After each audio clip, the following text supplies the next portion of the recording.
This is the Saros 10R Robot Vacuum and Mop. It's shaped like a low, sleek disc, just over 3 inches tall, in a smooth black finish with a rounded profile. For anyone who loves a tidy home but doesn't have time to constantly vacuum and mop, this thing will definitely catch your eye. When I first got it, honestly, I was a bit skeptical. Most robot mops and vacuums I tried before have let me down in one way or another.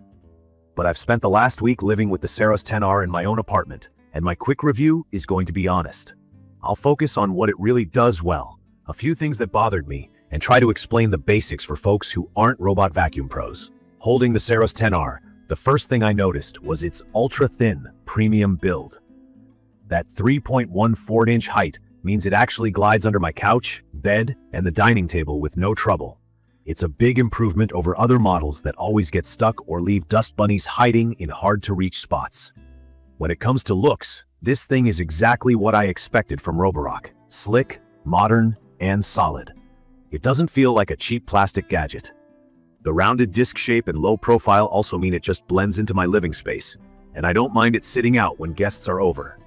The charging and self-cleaning dock is bulkier than the robot itself, but it's pretty good looking with its glossy surface. It holds all the magic that makes the hands-off cleaning happen, so I can forgive it taking up a little extra space in the corner of my kitchen. From my experience setting up the Saros 10R, the app walks me through everything. Connecting to Wi-Fi, choosing my room types, and drawing virtual boundaries. I'll admit, the initial setup had a couple more steps than I expected, especially with the base station having so many features: self-emptying, self-washing, self-drying. But I got the hang of it fast. The instructions are pretty clear and there's tons of customization. Once up and running, I could choose when to run it, pick zones to clean, and even tell the device to avoid certain rooms or carpets. If you don't want wet mops rolling over your expensive rugs, you can easily set that up in the app. It even syncs with voice assistants like Alexa and Google Home, if you're into that. Let's talk about performance, because that's where the Saros 10R makes a difference for me. I have a cat, she's the best. But between fur, stray litter, and the hair I shed myself, my hardwood floor and area rugs are always collecting new messes. The very first time I ran this robot, I sprinkled cat litter and a little rice in the corners, right up against the wall, just to see what it would miss. To my surprise, it got pretty much everything, even those stubborn bits in the corners, thanks to the FlexiArm Riser brush that pops out and extends as needed. Simple, but super effective. The suction is seriously powerful. I read it's 20,000 PA, which is way more than most robot vacuums. I honestly don't measure the suction myself, but I can tell when something just works better, and the carpets came up looking clean, even after I stepped sand into the fibers. The Saros didn't remove every grain of deeply ground in sand, but nothing I've tested ever has, and it got a very solid 80% of it out on the first deep cleaning pass. The mopping system was another spot where I was slightly skeptical. Some robot mops basically just drag a damp towel around the house, but the Saros 10R uses 2 spinning mop pads, and I actually watched them lift when the robot hit my entry rug, meaning it kept the carpet dry while cleaning the rest. The mop pads return to the dock to wash with hot water, then get dried. This is a real game changer for anyone tired of funky mop smells. What I also love is the dock's ability to self-empty the dustbin and autofill the mop tank. I don't have to mess with it every time I clean. I can just refill the clean water tank when the app notifies me. A huge plus is just how independent the Saros 10R has become. I didn't need to rescue it from tangled cords, socks, or everyday wires like my phone chargers, which is usually where older robot vacuums lose the plot. The new navigation, called StarSight 2.0, means it recognizes 108 different obstacle types. I scattered random things on the floor, and, except for one tricky phone cable, the Saros either avoided or gently pushed past them, and the app would show photos of what it had spotted. If you want, you can switch on an option to take pics for security or pet watching. Speaking of pets, the robot has a fun extra.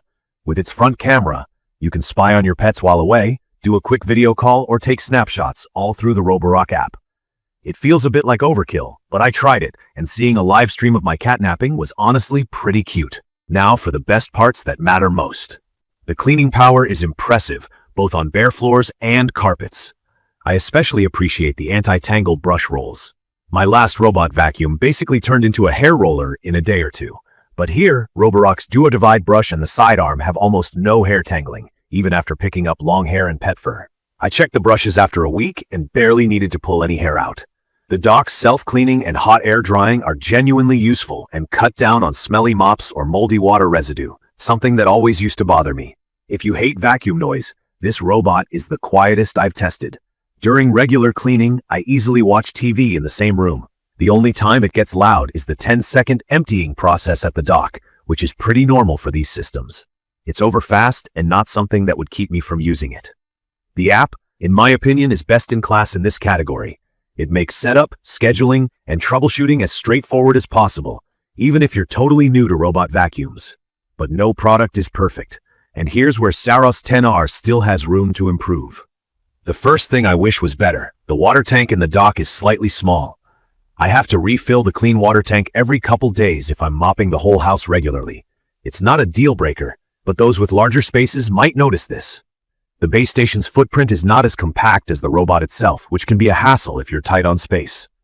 Also, the very first setup involves a lot of steps, choosing Wi-Fi, drawing rooms, learning all the options. I can see this being a bit much if you want to just plug and play. With all the smart options packed in, it might even feel overwhelming if you don't use smart home devices. Another minor gripe is with cable avoidance.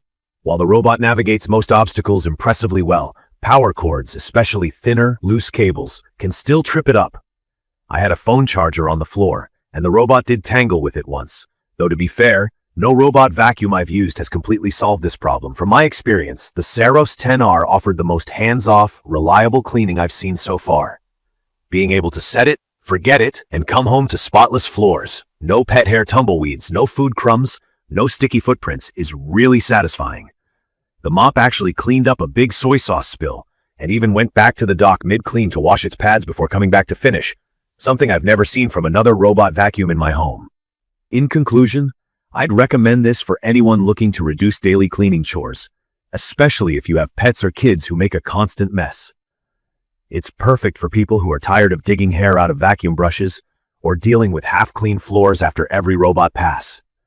If you're ready for a little learning curve with the setup, or just want to automate mopping and vacuuming as much as possible, the Saros 10R will pay off. It does what I need a robot vacuum and mop to do: keep my apartment fresh and clean with very little effort on my part. Check the comments of this video for a link to see the current pricing of the Saros 10R robot vacuum and mop. Thank you for watching.